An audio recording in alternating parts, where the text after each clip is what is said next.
Diabetic পেশেন্টদের pneumonia বলার আগে আমাদের কিন্তু কয়েকবার মানে চিন্তা করতে হবে যে আমি টিউবারকুলোসিসের পেশেন্ট ডিল করছি কিনা। যেমন দেখো এখানে পেশেন্টের ইকুইট প্রেজেন্টেশন ছিল, উনি তো হঠাৎ করে অসুস্থ হয়ে যায়, তাই না? ইভেন আইসিইউ পর্যন্ত লাগে, হ্যাঁ আইসিইউ পর্যন্ত লাগে এবং সাডেন অনসেট অফ ইলনেস। সেখানে উইথ অ্যান্টিবায়োটিক পেশেন্টের ইমপ্রুভমেন্ট হয়। এখানে দেখা যাচ্ছে যে চেস্ট এক্সে ইমপ্রুভ হয়েছে। তো আলটিমেটলি নিউমোনিয়া চিন্তা করাটাই লাইকলি। কিন্তু আমাদের একটা পয়েন্ট মাথায় রাখতে হবে যে দি পেশেন্ট ইজ ডায়াবেটিক পেশেন্ট যখন রেসপিরেটরি প্রবলেম নিয়ে আসে, ডায়াবেটিক পেশেন্ট যখন চেস্ট এক্সের অপাসিটি নিয়ে আসে, তখন টিউবারকুলোসিসটা অবশ্যই ইন এভরি কেস টিউবারকুলোসিসটা মাথায় রাখতে হবে। Even patient improves with antibiotics, কারণ আমরা তো জানি তাই না জিজারিন, কিছু অ্যান্টিবায়োটিক আছে যার নাকি অ্যান্টিটিবি সেকেন্ড লাইন ড্রাগ বা টিবির কাভারেজ আছে, তাতে করে কি হয় যে সাময়িক একটু উন্নতি হতে পারে এবং ইউ মে বিকাম হ্যাপি যে পেশেন্টের ভালো হচ্ছে, তুমি পেশেন্টকে ডিসচার্জ করে দিতে পারো, তাই না? কিন্তু পরে দেখবে কি পেশেন্ট আবার তোমার কাছে ফিরে আসছে। এখন দেখো আরও ইমপ্রুভ হয়েছে, কিন্তু পেশেন্টের একটা পয়েন্ট ছিল যে তার কোনো ক্লিনিক্যাল ইমপ্রুভমেন্ট হচ্ছিল না বা অতটা ভালো হয়নি, আগের চেয়ে ভালো ছিল কিন্তু তার জ্বর পুরো যায় নাই, কাশি যায় নাই, অপাসিটিটা এখানে রয়ে গেছে।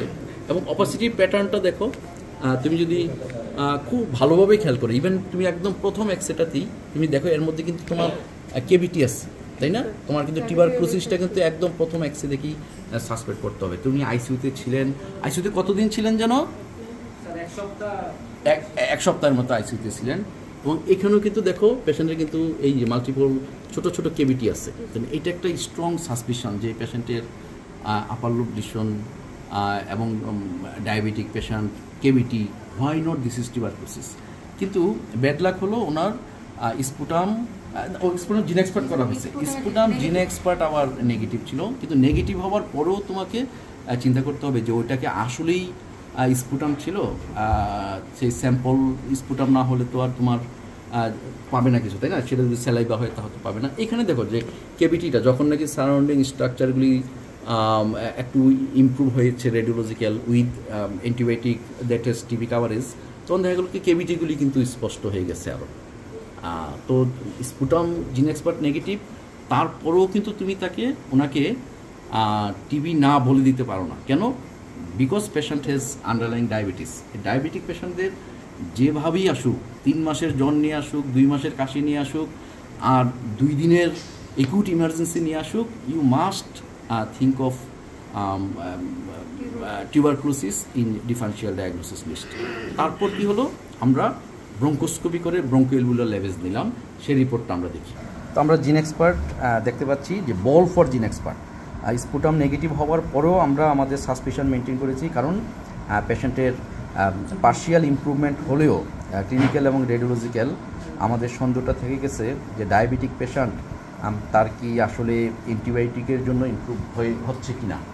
কারণ যে অ্যান্টিবায়োটিক টিবির কাভারেজ আছে, ফর এক্সাম্পল আমরা যে কমিউনিটি অ্যাকোয়ার্ড নিউমোনিয়ার যে অ্যান্টিবায়োটিকগুলি দেই, ক্লাইট্রোমাইসিন, ফাইমিক্সিক্লেভ, সবগুলি কিন্তু টিবি কাভারেজ আছে।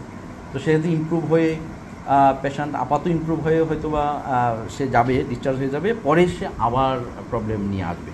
তো যাক, আমরা বল করেছিলাম, বলে দেখা গেল যে ওনার জিন এক্সপার্ট পজিটিভ আছে এবং রিফাম্পিসিন রেজিস্ট্যান্ট নাই।